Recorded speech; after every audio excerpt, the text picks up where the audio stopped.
Welcome to the Profitable Nomad Couple Podcast. We're a show about growing your online business and enjoying a location-independent lifestyle, all while strengthening your relationship with your partner. We are Austin and Monica, a husband and wife duo who run our business remotely so that we can travel the world in constant search for adventure, good food, and new friends. We are here to share practical tips and tricks to help and encourage you wherever you may be on your digital nomad journey. All right, let's dive in.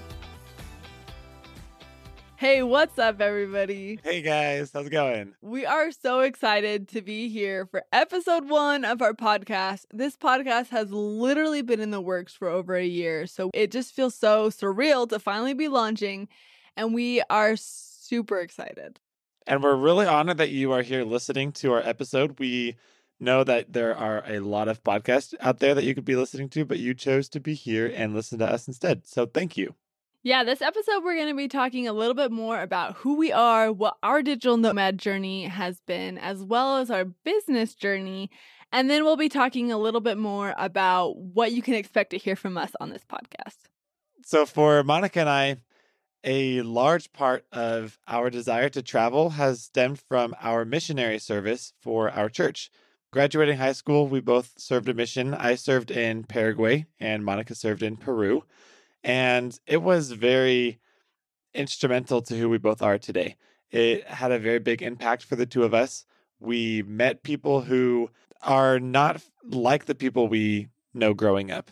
They spoke a different language, is the most obvious difference, but also they had different values, different histories, different perspectives on life individually and culturally. So that experience for each one of us really shaped who we are today and our desire to continue learning about people outside of our country and to explore the world, because everyone's different and everyone has a different perspective on life. And so we really caught a glimpse of that on our mission. And that's kind of the journey we've been on since then, is to see more of that in the world. Yeah, I definitely agree. I think the biggest impact the mission had on both of us was to pop our bubble that we had been growing in and to realize that the world is so big and there's so many cool people to learn from and experiences that they have to share. And for me personally, that actually shaped what I decided to study in college as well. So when I got home from my mission, I went to school and I got a bachelor's degree in international relations. And that's actually where Austin and I met. Yeah, my mission did not influence my field of study. I studied exercise physiology, which I loved, but has nothing to do with what we've done since then, which we're going to touch on a little bit later. But Monica and I, our dorms shared a parking lot, and so we saw each other a lot. We were in the same church group, and we ended up meeting, hanging out. We ended up liking each other, and eventually ended up loving each other. And then we got married in 2018. So by the time this podcast airs, we will have been married for 4 years already. And in those 4 years, we've traveled a lot. We've learned a lot. We've been through a lot. We've been through some really hard times. We've been through some really good times. And so throughout this podcast, we're excited to be sharing with you some of our journey that we've been through together. So I'm sure a lot of you guys who are listening can relate. Anyone who is in or even has been in a committed relationship, you know it takes continual effort, but you also know that the times that bring you closer together are often the really challenging times. And that's definitely been the case for Monica and I. Since we've been married, we have traveled to, we lived in Guatemala. We went to Puerto Rico and Canada and Mexico. And most of our nomadic journeying has been in the Western United States. We've traveled all around Washington and California and Idaho and Utah and Oregon, and just constant moving around the West Coast. Yeah, actually, we sat down and did the math one day, and we realized that since graduating high school, neither one of us have lived in one place longer than 9 months at a time. And that was during the quarantine lockdown that we were stuck in California for 9 months. So I don't know if it hadn't been for that, if we would have chosen to stay there that long.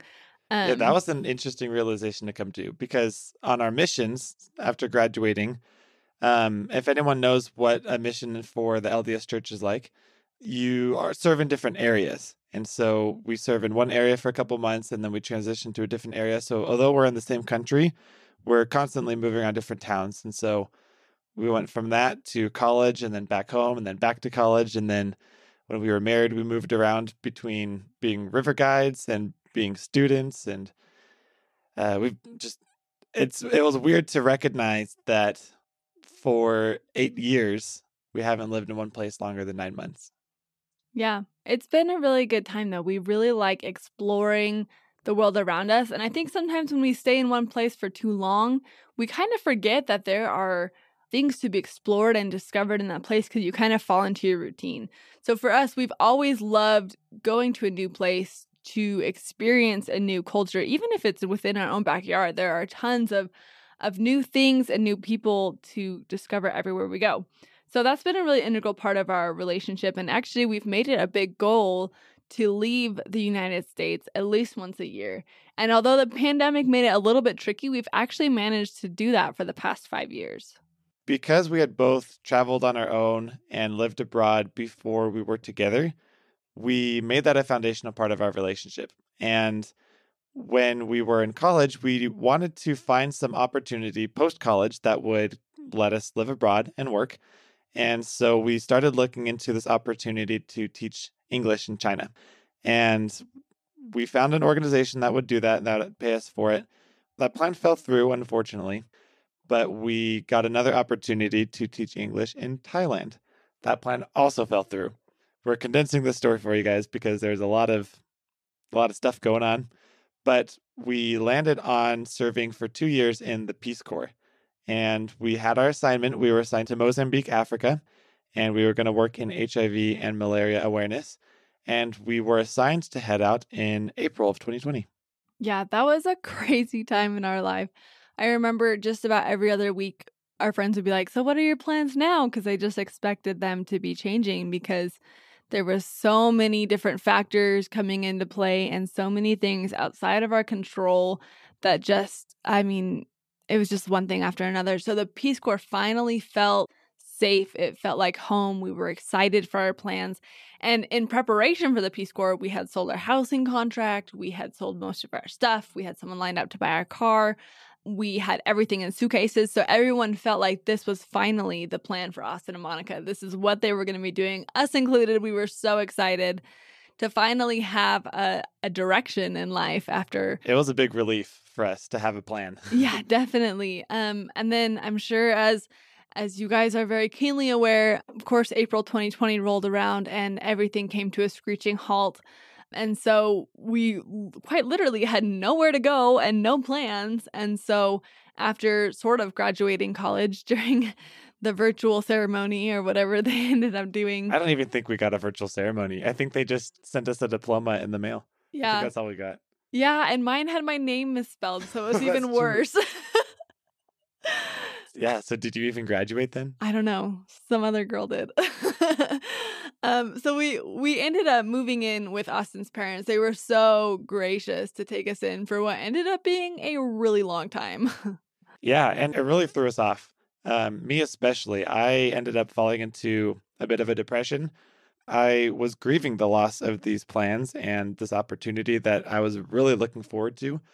I'd actually done a whole big piece of my senior project for one of my classes revolved around our job in the Peace Corps. And so we were anticipating it for a long time. It was a big bummer to lose it, and we struggled. And we got jobs in senior care, which, if anyone here listening is working in senior care, thank Or you. as a caretaker in any role, Yeah, it's a tough job, and our heart goes out to you guys. it really does. We only did it for a few months, and that's about all we could handle. We recognized the need for it, so we thank you for doing it. But it just kept beating us down. The hardest part probably being that we had opposite schedules. I would work early mornings, and I would come home in the afternoon, and Monica would maybe, if we were lucky, cross paths with me for maybe 10, 20 minutes. We'd say hi, grab a snack together, and then she'd head out to her shift where she worked late. She'd come home and I'd be in bed already. So we hardly ever saw each other for this period of time. And so it was a strain on our mental health because we were still grieving. It was a strain on our relationship. And we were just in a dark place for a bit. Yeah, and I'm sure as most of you listening to this podcast can relate to, being such nomadic souls, it was so disheartening to be so stuck in one place. And so during that time, I started researching just different ways to get out of the situation we were in, how we could take control of our life again. I was really tired of sitting and just waiting for something to happen, for our life to start up again. And so I decided that we needed to take back that control. It was a little bit tricky for me because I really wanted to be respectful of Austin's grieving process. I know he was still really holding on to the idea of the Peace Corps, and kind of we had a more traditional life plan set out after that, including master's degrees and things like that. So I actually, during some of my shifts, created a secret Pinterest board and started pinning all these beautiful life plans of traveling and working online and working as a virtual assistant. And I was watching YouTube videos and webinars, and I was doing all this in secret to try to educate myself as much as possible so then I could present a case to Austin to try to convince him from altering our life plans here. Yeah, I still remember the day where we lay down in bed and she showed me this video that she had found about how to become a virtual assistant. And she convinced me to give it a try. So we signed up for a course. We jumped all in, you guys. We don't necessarily recommend this for everybody, but we went cold turkey. We quit our jobs and we just went all into starting a VA business because we needed something to change, and we knew that if we, kept hanging around the jobs that we were working in, we weren't going to have the motivation to make a big enough change. So to give ourselves that push, we quit our jobs and took this online course. Again, it's not the recommended course of action, but for us, we were in Well, not such. for everybody. It could be. Yeah. It depends on your situation and the needs that you have. Right. For us, for example, it was really beneficial because we were in such a state of crisis that we needed a drastic change and we needed it now. And we were very fortunate. We actually got our first virtual assistant client within 2 months of starting the class and quitting our jobs. And that was so exciting for us. Our virtual assistant class we took was phenomenal. We'll actually leave a link in the description for you. It was so great in teaching us all the fundamentals of running a business because we were working in other people's business. We learned about social media marketing. We learned about email marketing. We learned about blogging. We learned Graphic design. Yeah. Everything. Everything we needed to know to start a business was in that class. So that was by far such a phenomenal foot in the door to starting a business. Yeah. And like Monica said, we were really, really fortunate because we got our first client in a couple months, and then the clients kind of kept rolling in after that.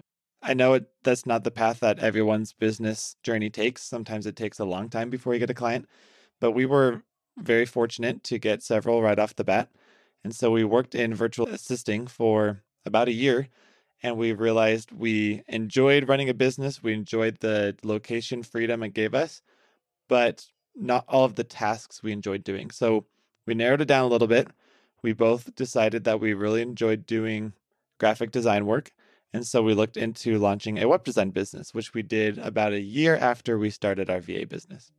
Yeah. From there, we also took more web design courses, which were phenomenal to learn more of the strategy of laying out a website. And we've been building our web design business ever since. And it's been phenomenal. It's been a journey. Running a business is hard. It's really hard, but it's so fun to learn and to grow every day.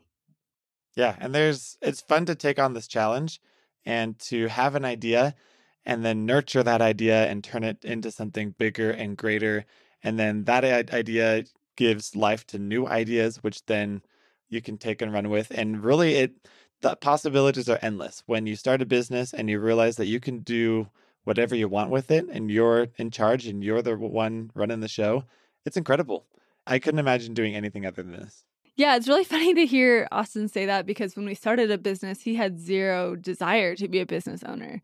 It was something that I had always kind of wanted to do because I had held a job since the time I was 14 and I kind of hated working under someone else. And so I was super excited to be my own boss someday.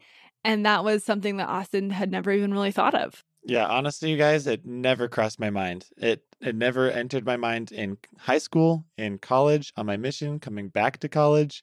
It was just not in the cards for me, at least I thought. And I always kind of put these like people that I heard of as entrepreneurs in this category of people that are so different from me and so um, not necessarily aspirational, although I think they are, but at the time I didn't think of them that way. I just thought of them as a totally different person from who I was.